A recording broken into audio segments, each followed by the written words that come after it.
enjeu important puisque être présent dans un territoire, c'est vraiment être au plus près des utilisateurs, des acteurs métiers, des problématiques quotidiennes. Cet événement-là, au niveau du 94, permet aussi l'échange avec ces mêmes professionnels, leur retour, leurs paroles, qui pour nous est hyper importante parce qu'elle nous permet d'abord de mieux comprendre leurs pratiques, leurs problématiques et de mieux les accompagner, mieux adapter nos outils à leurs besoins.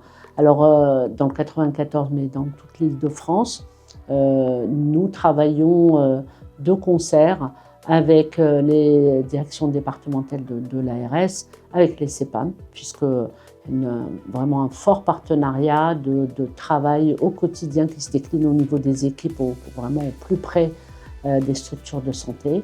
Et puis les chefs de projet numériques des territoires qui font partie également intégrante de notre dispositif d'accompagnement des professionnels de santé de notre région.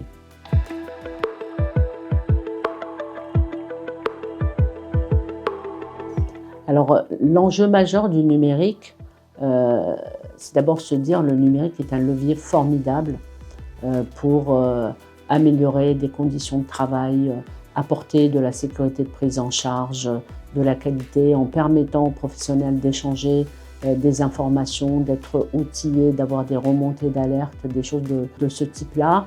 Néanmoins, nous savons très bien que toutes les structures et tous les professionnels de santé aujourd'hui ne sont pas au même niveau de leur appropriation, de leur équipement en termes de numérique et notamment dans le médico-social. Nous avons un enjeu très fort sur l'accompagnement des acteurs du médico-social en Île-de-France. À titre d'exemple, dans le Val-de-Marne, Cézanne a accompagné déjà 250 structures dans le champ du médico-social. Nous pourrions nous en satisfaire, mais nous savons qu'il reste encore 100 autres structures accompagnées et nous en faisons notre challenge pour 2025. De cette manière-là, nous pourrons dire que nous avons été là pour toutes les structures du médico-social du Val-de-Marne. Et il en sera de même, nous serons dans la même dynamique pour les autres départements de notre région.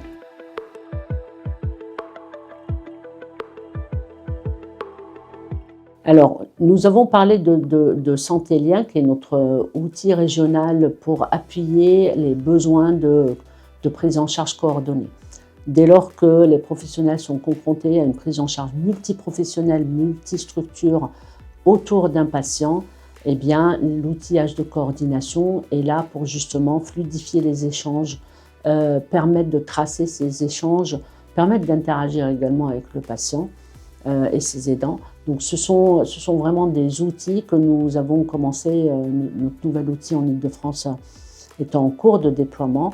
Il est déjà plébiscité par plusieurs typologies de structures d'ailleurs, des hôpitaux, des CPTS, des dispositifs d'appui à la coordination. Donc nous espérons que cet engouement va faire tache d'huile et que ça va attirer l'attention de tous les professionnels de santé du Val-de-Marne, mais de l'Île-de-France tout entière, à déployer cet outil-là pour appuyer leurs pratiques de coordination autour des patients.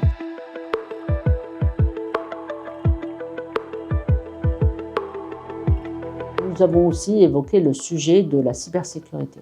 C'est un enjeu majeur. Notre région a été à plusieurs reprises victime d'attaques d'ampleur. Nous savons que ces attaques-là sont délétères sur notre offre de soins, sur notre système de santé. Parfois, elles arrêtent complètement le fonctionnement de la structure. Quand c'est comme ça, ça déstabilise complètement la structure, ça déstabilise les prises en charge. Et il faut ensuite reconstruire pour reprendre le service. L'idée d'accompagner les acteurs de santé de l'Île-de-France, c'est déjà de les accompagner dans la protection de leur système. Et ça passe par plusieurs vecteurs, la sensibilisation, des outils techniques, des dispositifs techniques pour protéger leur système et leur outillage informatique. Mais ça passe aussi par, une fois que c'est arrivé, comment faire pour que ça dure le moins longtemps possible et qu'on reprenne le plus vite possible un fonctionnement normal. Donc toute la résilience de l'organisation, la capacité à remobiliser son système d'information, là aussi Cézanne appuie les structures en apportant des expertises pour le retour à la normale, mais en apportant aussi au niveau de la région, dans le cadre d'un plan de résilience régionale, des équipements, de l'outillage pour pouvoir fonctionner pendant la crise et ensuite réduire ce temps de crise au plus court et reconstruire son système d'information. Donc nous invitons tous les acteurs de santé de notre région à aller sur le site Cézanne pour voir l'offre cyber qui est proposée, qui leur est proposée, qui est mise à leur disposition.